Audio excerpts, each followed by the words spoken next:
परमेश्वर का वचन जब आप जान लेते हो और उस पर चलना शुरू कर देते हो, वो आपकी शक्ति बन जाता है।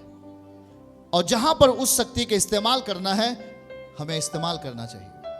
हर एक असंभव लगने वाली बीमारी, हर एक असंभव लगने वाला कार्य, हर एक असंभव लगने वाला समय, इस वचन को देखो। आज हर एक अनाकवंशी आपके सामने से जाने वाले यीशु मसीह के नाम से। आमीन, हालेलुया। क्योंकि परमेश्वर आपके आगे आगे आग की नाई चलेगा। आमीन बोलो। अगर आपके पास विश्वास का वचन है तो परमेश्वर भी है।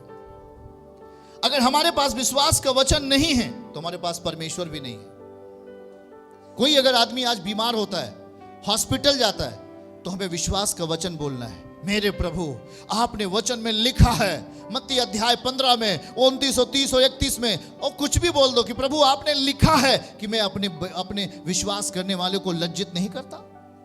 बोल सकते हो, प्रभु लिखा है कि जो विश्वास करेगा वो मेरी महिमा देखेगा। लिखा है जो विश्वास करेगा वो मेरी बड़ी महिमा को देखेगा। अगर आपको पद मालूम है तो पद सहित बताओ, वहां बोलो और उसके लिए दुआ करो। वही दुआ असंभव काम को संभव बनाने वाली है, यीशु मसीह के नाम से हालेलुया। पर आप रोते हो, आप इतना दुखी हो जाते हो, इतना इमोशनल हो जाते हो कि शैतान आप पर काबिज हो जाता है।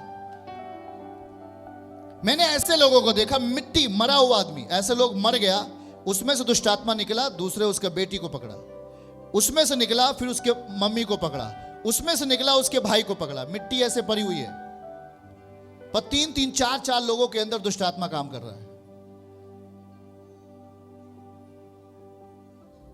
शैतान आपको अज्ञानता में इमोशनल बना देता है, आपको भावुक बना देता है। भावुक कभी नहीं होना आत्मिक क्षेत्र में। अगर आप आत्मिक क्षेत्र में भावुक बनते तब आप अपना बल खोते, आप अपनी शक्ति खोते। जो मर गया है वो मरा, वो मिट्टी पड़ी हुई है, लाश पड़ी हुई है, पर शैतान सबके अंदर काम कर रहा है। सब इधर से उधर भाग रहे, चिल्ला रहे हैं। अब जरा सोच के रखो वो किस तरीके का टाइम था। उसने कहा मैं इसे मार दूंगा, जैसे इसको मैंने मार दिया वैसे इसको मार दूंगा, खत्म कर दूंगा सबके अंदर। पर यीशु ने छुआ और वो सब के सब आज चंगे हैं और वो आशीषित है यीशु मसीह के नाम से। हालेलुया। इसीलिए हमें अधिकार प्राप्त व्यक्ति बनने की जरूरत है। हमें वचन को जानने की जरूरत है। यीशु मसीह के पास शैतान तब आया जब यीशु मसीह को भूख लगा। आपको रोटी की जरूरत है, पर वो रोटी परमेश्वर के नियम से मिलना चाहिए, पर शैतान अपने नियम से आपको रोटी देना चाहता है। आपको परमेश्वर चंगा करने के लिए बुलाया है, पर शैतान आपको अपनी ओर खींचता है ताकि आपको गलत तरीके से भरमा दे। शैतान क्या करता है? उसका नाम क्या है? भरमाने वाला। क्या नाम है? भरमाने वाला।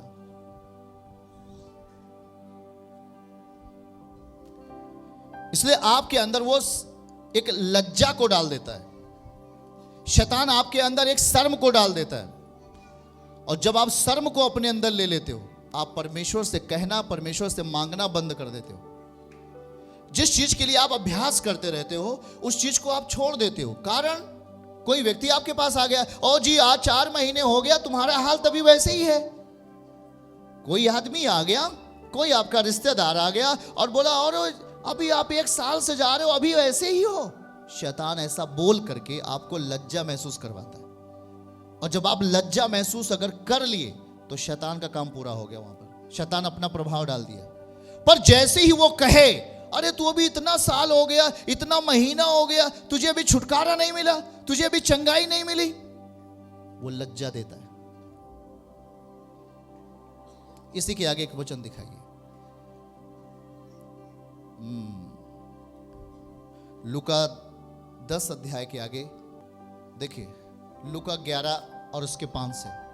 और उसने उनसे कहा, तुम में से ऐसा कौन है जो उसका एक मित्र है और वह आधी रात को उसके पास आकर उससे कहे, हे मित्र मुझे 3 रोटियां दे, मुझे 3 रोटियां दे, क्योंकि एक यात्री मित्र मेरे पास आया है, उसके आगे रखने के लिए मेरे पास कुछ नहीं है, मुझे दे।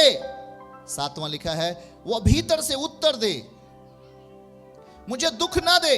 अब तो द्वार बंद है, मेरे बालक मेरे पास बिछौने पर हैं, इसलिए मैं उठकर तुझे नहीं दे सकता। नेक्स्ट, मैं तुझसे कहता हूं कि उसका मित्र होने पर भी उसे उठकर ना दे, तो भी उसके लज्जा छोड़कर, क्या छोड़कर? लज्जा छोड़कर, लज्जा की कुछ चिंता ना करके मांगने के कारण उसे जितनी आवश्यकता हो उतनी उठकर उसे देगा। अब मुझको मालूम है कि आपने इसको समझा नहीं है, पर इसको समझो। शैतान आज आपके अंदर लज्जा देता है जब आप चंगाई को देर से पाते, जब आप छुटकारे को देर से पाते, जब आप आशीष को देर से पाते। शैतान आपके अंदर लज्जा देता है और वो दूसरे से कहलवाता है, ओ जी अभी तू चंगा नहीं हुआ, अभी तेरी बीमारी अभी वैसे बनी है, तू कहाँ जाता है, क्या करता है। पर देखो यहाँ पे प्रभु क्या समझा रहे हैं, आपका हर मांगने का जवाब प्रभु देने वाले हैं। जो आप मांगोगे वो मिलेगा। प्रभु कहते हैं लज्जा छोड़कर, क्या लिखा है? जब इसने कहा कि एक यात्री मेरे पास आए हैं, मेरा मित्र आए हैं, मुझे कुछ उठ कर दे, तो वो क्या लिखा है? उसके लज्जा छोड़कर, जो खटखटा रहा था उसने अपनी लज्जा क्या कर दी? उसने क्या कहा? मैं तुझे नहीं दे सकता। लज्जा छोड़कर मांगने के कारण उसे जितनी आवश्यकता हो उतनी उठकर वो देगा। इसका मतलब क्या हुआ कि यीशु मसीह, परमेश्वर आपको समझा रहे हैं कि आप जब परमेश्वर से मांगते हो तो शायद वो चीजें देर से मिले, पर आपको जो बगल वाला है वो आपको लज्जा देता है। शैतान आपको क्या देता है? लज्जा। इस व्यक्ति ने क्या किया? इस व्यक्ति को लज्जा मिली। क्यों? क्योंकि वो आधी रात को जब जाता है, खटखटाता है और कहता है कि मेरा एक मित्र आया हुआ है, मुझे 3 रोटियां दे, तब वो कहता है कि मैं अपने बालक के संग चारपाई पे लेटा हूं, मैं उठकर तुम्हें रोटी नहीं दे सकता। उसे लज्जा, पर वो क्या कहते? लज्जा छोड़ दिया, वो मांगता रहा, मुझे दो, मुझे दो। उसने अपनी लज्जा क्या किया? छोड़ा। आज लज्जा छोड़कर मांगने के कारण उसे जितनी आवश्यकता है उतनी उसने उसको दे दिया। आज आप प्रभु के सामने आते हो, प्रभु ने कहा मांगो तो तुम्हें दिया जाएगा, पर आप मांगते तो हो। जब टाइम लंबा बीतता है, जब समय व्यतीत होता है, तो कोई ना कोई आपको शैतान लज्जा देता है। और यदि आप लज्जा हो करके उस काम को मांगना छोड़ के चले गए, आपके अंदर एक लज्जा आती है, संसार आपको लज्जा देता है। उसने क्या कहा? मेरे बेटे मेरे चारपाई के साथ है, मैं लेटा हूं, मैं उठकर नहीं दे सकता। पर वो लगातार मांगता रहा, वो लगातार खटखटाता रहा। उसने अपनी बेइज्जती महसूस की पर वहां से हटा नहीं, उसे लज्जित होना पड़ा, पर वहां लज्जा छोड़कर, क्या लिखा है वहां पे? हेलो, समझो इस बात को, नहीं समझे तो आपका काम, समझ जाओ आपका लाभ। लज्जा छोड़कर वो लगातार दरवाजा खटखटाता रहा, खटखटाता रहा, और बाइबल कहती कि वो उठकर उसे दिया। आपके लिए भी ऐसे ही, आज आपके लिए संसार आपके लिए लज्जा का कारण बनता है। तुम ठीक नहीं हो सकता, क्यों वहां जाते हो, परेशान होते हो। वो तुम्हें लज्जित करता है, शैतान आपको लज्जित करता है, या आजू बाजू के लोग आपको लज्जित करते हैं, या कोई व्यक्ति आपको लज्जित करता है कि तुम्हें कुछ नहीं मिल सकता। कब से जा रहे हो, तुम्हें कुछ मिला?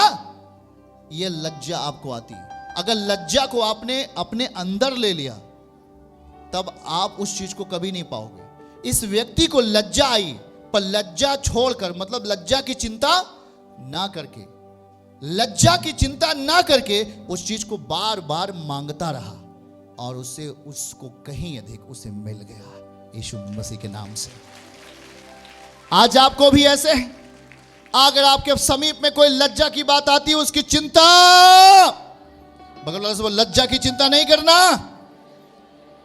उससे अधिक मिलने वाला है आपको। चर्च की सभी प्रार्थनाओं को और परमेश्वर के दास के द्वारा टीचिंग सुनने के लिए और अपडेट्स को जानने के लिए हमारे इस चैनल को सब्सक्राइब करें और साथ में बेल आइकन को दबाएं, ताकि जब भी लाइव प्रार्थना हो तो सबसे पहले आप देख सकें।